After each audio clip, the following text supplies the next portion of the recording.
नमस्कार दोस्तों, मैं विनय सिंह आपका एक बार सिर्फ स्वागत करता हूं अपने YouTube चैनल मनी मैटर्स में। आज मैं आपको इस वीडियो में न्यूजेन केमिकल लिमिटेड IPO के बारे में पूरी डिटेल्स बताऊंगा। न्यूजेन केमिकल जो लिमिटेड है, ये 27 साल पुरानी कंपनी है और इसका स्पेशलाइजेशन है ब्रोमीन और लिथियम साल्ट्स जो है इनऑर्गेनिक और केमिकल बनाने में है। इस कंपनी को ब्रोमीन मैन ऑफ इंडिया भी कहा जाता है, क्योंकि ये ब्रोमीन में एक बहुत ही अच्छा जाना पहचाना ब्रांड है। अब अगर इसकी बात करते हैं तो ये न्यूजेन केमिकल जो है manufacturers of bromine based and lithium based special chemical ये बनाती है। और इसके साथ साथ में इसके काफ़ी कुछ क्या बोलते हैं प्रोडक्ट हैं जो फार्मास्यूटिकल एग्रो में और कंस्ट्रक्शंस में, इसी तरीके से फ्रेग्रेंस वगैरह में भी जाते हैं।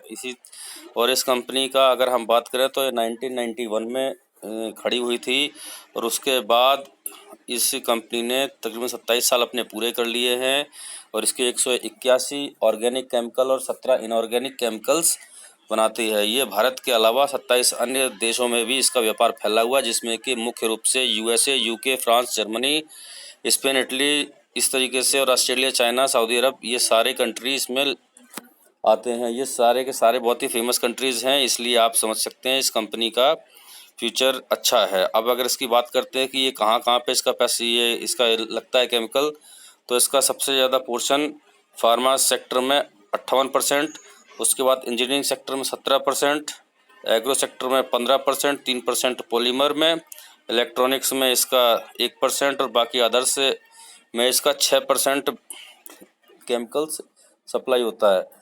अब अगर इस पर्टिकुलर स्टॉक के बारे में बात करें कि कौन क्या व्यू दे रहा है, तो चॉइस ब्रोकिंग का कहना है कि इसमें आप अगर लगाते हैं तो ठीक है, पैसा बन सकता है, पर इससे अच्छे एवरेज में इसकी पीयर्स कंपनी अवेलेबल हैं। आनंद राठी का कहना है कि इसकी ज़्यादा के पी पे हायर पी इसके मल्टीपल पे अवेलेबल है, तो ये शो करता है कि कंपनी ग्रो अप कर सकती है आगे और अच्छा इसका इनकम होगी, तो आपको भी पैसा इसमें और बन सकता है। उनका है कि लगाएं। जबकि SMC ग्लोबल्स का कहना है द वैल्यूएशन लुक्स एक्सपेंसिव, महंगे हैं, हाई रिस्क इन्वेस्टर जो हैं वो ही इन्वेस्ट करें, वो भी लॉन्ग टर्म के लिए इस IPO में इन्वेस्ट कर सकते हैं। अब इस IPO की मेन फीचर्स क्या है वो बता देता हूँ। 202 से 215 रुपये के बीच का ये IPO है। 15,000 रुपये में आपको इस IPO के करीबन 65 शेयर मिल जाएंगे, जो एक लॉट में है। इसी के मल्टीपल में आपको और शेयर मिलेंगे।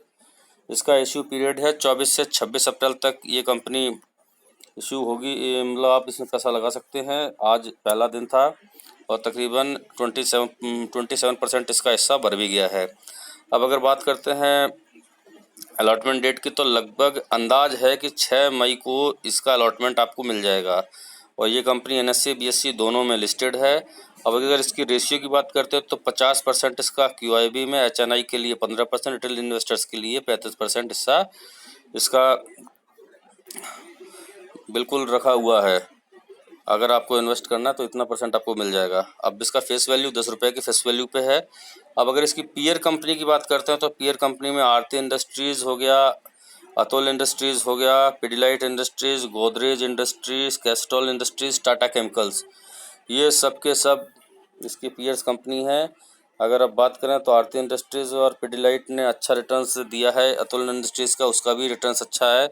बाकी गोदरेज, कैस्ट्रॉल और टाटा केमिकल्स ने नेगेटिव रिटर्न्स दिया है 1 साल की बात करें तो। और इनके अगर पी की बात करें तो टाटा केमिकल्स इसमें सबसे अच्छे पी पे अवेलेबल है।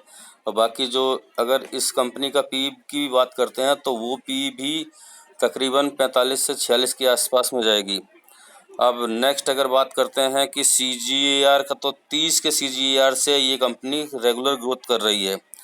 अब इस कंपनी में अगर मेरा व्यू जानना चाहें तो इस मैं बताता हूँ आपको कि ऑलरेडी बहुत सारी कंपनियां इंडिया में अवेलेबल हैं। जैसा कि मैंने आपको बताया, आरती इंडस्ट्रीज़, अतुल, मोडी chemical pharma private limited, NFIL, Pacific organic, और ये जो ऊपर कुछ कंपनियों की मैंने बात की थी टाटा केमिकल्स वगैरह के।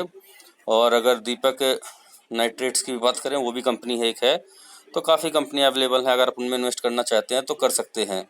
और रही बात, ठीक है, आप अगर लिस्टिंग गेन के लिए इसमें पैसा डालना चाहते हो तो लिस्टिंग गेन के लिए आप इस कंपनी में पैसा बिल्कुल डालिए।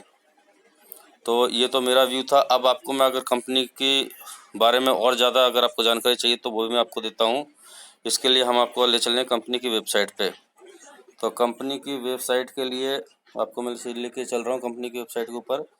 तो आप ये देखिए कंपनी की वेबसाइट, आपको उसके ऊपर इसकी पूरी जानकारी मिल जाएगी। अगर आपको देखना है तो ये बोलते हैं one of the leading manufacturer of bromine based and lithium based speciality chemicals ये बनाते हैं। और ये यही बोल रहे हैं कि हम इसमें स्पेशलाइजेशन हमारा है और हम सबसे लार्जेस्ट ब्रोमीन डेरिवेटिव्स और लिथियम साल्ट बनाने वाले इंडिया में हैं। तो इनका ये अपना दावा है।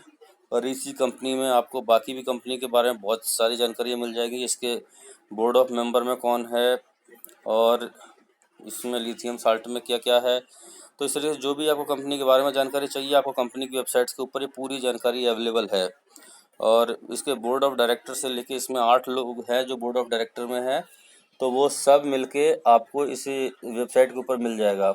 अब बता देता हूँ कि कंपनी की स्ट्रेंथ क्या है। तो कंपनी की स्ट्रेंथ ये है कि इसने कंटिन्यू बहुत अच्छा ईयर टू ईयर इसने अपना ग्रोथ रिपीट किया। रिकॉर्ड मतलब इसका ट्रैक रिकॉर्ड बहुत अच्छा है। और इसके जो रिलेशंस हैं वो अपनी कंपनी के साथ में अच्छे हैं, अपने जो भी कस्टमर्स हैं उनके साथ में अच्छे हैं। ब्रोमीन के मामले में तो ये इंडिया की नंबर 1 कंपनी है। और ये 27 कंट्री में अगर ये इस्टेब्लिश है तो भी आप समझ सकते हैं कि मतलब अच्छा प्रोडक्ट होगा, तभी 27 कंट्री में ये सप्लाई चल रही है इसकी। और इसके बाद बताते हैं कि इसका जो लार्ज वॉल्यूम है वो एनुअल कॉन्ट्रैक्ट का वो लगभग इसी को मिलता है। अगर निगोशिएटिव और अट्रैक्टिव प्राइस पे ये अपने कस्टमर्स को और कंपटीटर्स को बीट कर सकते हैं। तो इसलिए ये थोड़ा सा मतलब इसके लिए पॉजिटिव है। इसकी वीकनेस यही है कि ये कुछ ही चीज़ों के ऊपर डिपेंडेंट कंपनी है। इसके मतलब कुछ जो प्रोडक्ट जैसे 181 में से मेन इसका ब्रोमीन और लिथियम यही है। और दूसरा बता देता हूँ जो एक्सप्लोसिव ग्रोथ प्रोपोर्शंस है वो एंड कस्टमर्स के लिए वो उससे मतलब ये नहीं माना जा सकता है कि नहीं ये जो कस्टमर इसके पास हैं यही इसके कंपनी को आगे भी मिलते रहेंगे या फिर ये ग्रोथ में बहुत अच्छा भूमिका निभाएंगे। ये है आपको ये ज़रूर है कि इस कंपनी का जो कैपिटलाइजेशन है वो ऑर्गेनिक केमिकल दोनों में है। तो इसलिए ये कंपनी अपने लगभग जितने भी डिमांडेड हैं इंडस्ट्रीज़ हैं उसमें इस कंपनी के प्रोडक्ट की डिमांड तो बनी ही रहेगी।